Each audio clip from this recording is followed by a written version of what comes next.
Welcome back to another episode of Command Center.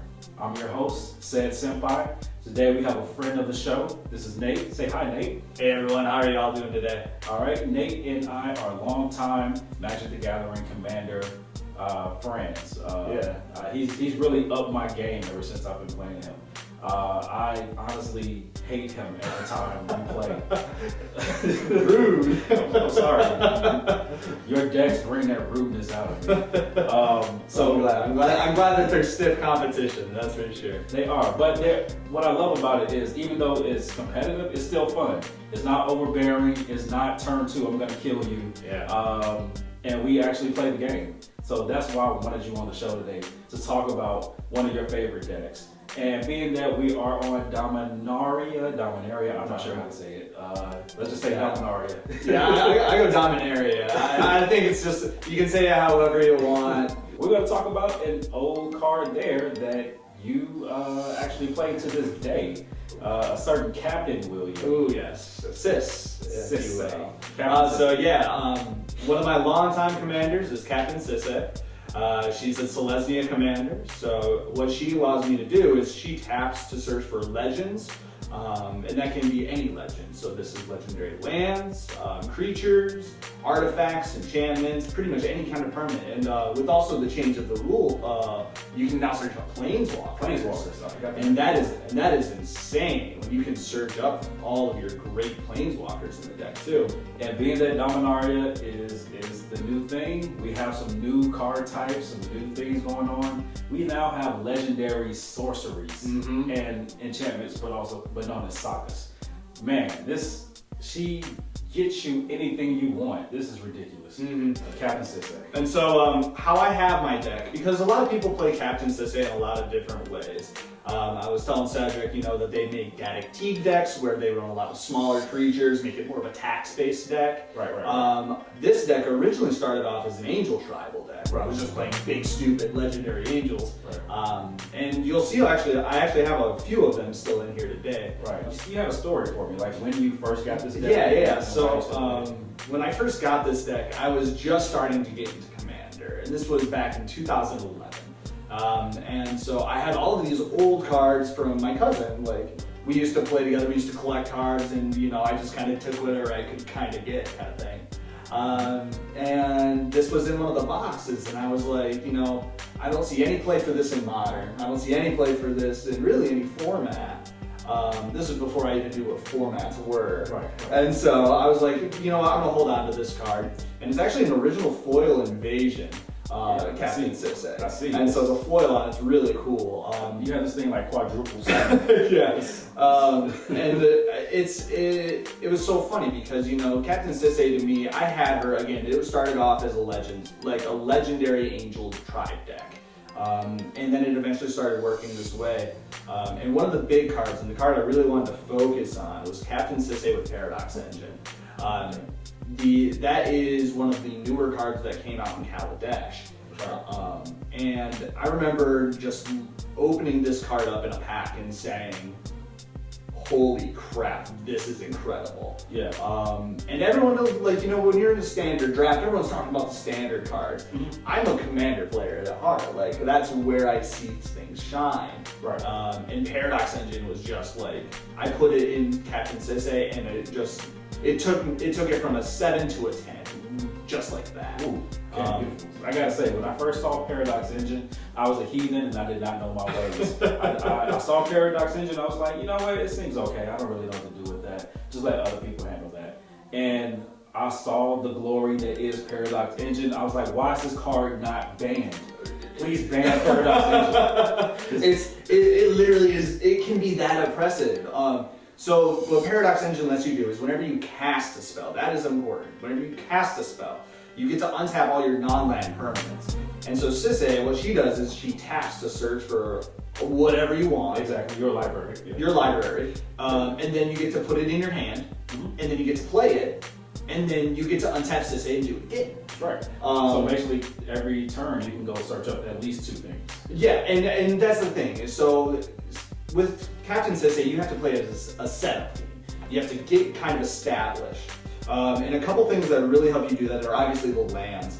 A couple of them that I really want to talk about, and the one is more of an early game, the other two are more late game, but Unsadake, which is a legendary land, so you can search it up with Captain Sisay. Right. It enters into play tapped. You can pay 2 life to add basically a soul ring, but you can only use it for legendary spells. Well, Captain Sisay is like, hey, I play legends, it's what I do. Right, so what other lands do we have in this deck? Yeah, so we have a Reliquary Tower. I think pretty much any commander deck should run a Reliquary Tower. Just the ability to draw cards, and a lot of them, is a very frequent thing in Commander. Prevents you from discarding. Now some decks, you don't need to run them, that's totally cool. I totally get it, but it's just too valuable in my eyes. And the other one is Nykthos. Nykthos, Shrine to Nyx. With Captain Sisay, you're racking up a lot of different devotions, and the ability to tap and make 5 white mana is pretty great. All right, so let's talk about that for a second. I think we're our finishers here. So you said Mindslaver, right? Yeah. Let's talk. So there's actually a lock in this deck. It's a Mindslaver lock, and it's one of the win cons for the deck. And what it does is it combines Mindslaver with the Bow of Nylea. And the Bow of Nylea has a really long ability, but it's basically, it's a utility piece. Right. What I use it for a lot of the time is its very last sentence of the very bottom ability, which is you can put 4 cards from your graveyard to the bottom of your library in any order. Right. And then you combine that with Mindslaver. Now again, this is late in the game, so you're being able to make a ton of mana with this deck. But you basically can Mindslaver the first opponent. It goes to your graveyard, you pay the 2, you tap it, you put it on the bottom, you use Captain Sisay to search for it, assuming Paradox Engine is out. You get to put that Mindslaver back in your hand, and again, you're netting a lot of mana. You're netting mana at this point with Captain Sisay. Right. So you basically get to net mana for casting your Mindslaver, and you can lock down the entire table by taking everyone's turn for the rest of the game. Crazy. And I just gotta say, Mindslaver in Celestia colors, who would have thought of this? Right, like I've seen it in Duretti where it's very frequent because you can kind of do like the scrap trawler, throw it in the graveyard, get it back for something really cheap, get to play it for free. I can smell what you're stepping in. But in Celestia, but the thing is, they're both legendary. Right. So you can tutor them up at any time, assuming you have Captain Sisay. Exactly. And even if you don't, they're good cards by themselves. And what I love about this is that you can tutor them at different times of the game. Absolutely. And people would not see the lock coming. Like, get both first, and then just get, Mindslaver whenever. Out of nowhere. Out of nowhere. Just get it, play it, and take everyone's turn for the rest of the game. Other finishers. The other finisher that I wanted to talk about was a Camalthus de Crosa. Right. A lot of people, again, at this point in the game, you're netting a lot of mana, and Captain Sisay is just spitting out legendary creatures, left and right. Right. But Camalthus de Crosa has a couple really good clutch abilities. Number 1, it makes a land a 1/1 that's also a land.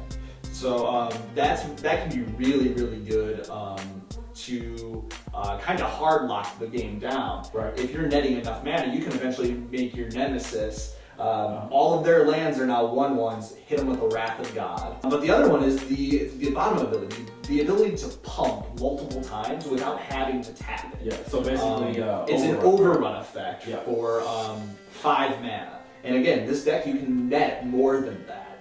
You can typically net around 8 mana per search. Chroma's Memorial is another one of the old school finishers that is just amazing in the deck. The ability to give all of my creatures haste is just so valuable. The ability also to have protection from black and red, which are some of the most common colors in Commander, especially. All of that. Like Blasphemous Act doesn't happen. It does it just protects against so much. Honestly, the scariest part about Chroma's Memorial in this deck is the vigilance part. The vigilance. Oh my gosh. The attacking and not needing to tap. Which I mean, really, in this deck, it doesn't really matter because Paradox Engine's untapping them anyway. Exactly.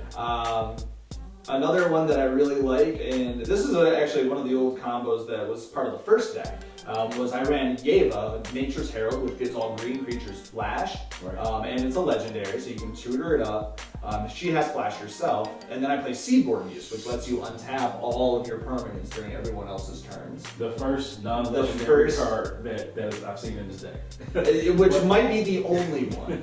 But that's because Seaborn Muse, being able to untap your lands during everyone else's turn, and then you have flat. Does anyone remember that old Simic 5-drop that was banned in Commander, if I'm not mistaken? Correct. And it essentially does the exact same thing, split between two bodies. One of them I can tutor up. It seems pretty good. And then even if I don't tutor up the one, if I just hop into it, great, I have a Seaborn Muse. I've never been like, oh boy, I have this Seaborn Muse. What am I gonna do with it? I don't think never happened. I don't think anyone has ever had that problem. What do I do with the Seaborn? Like, boy, I have the Seaborn Muse, but man, gosh, it's just so bad right now. So why is this even in my deck? But the big game finishers are obviously the Avacyn. The fact that I can run Bruna and Gisela, the ones that meld, and they consistently will meld, is awesome. Just being able to be like, yeah, you can't play spells hardly anymore. And do it reliably is really nice.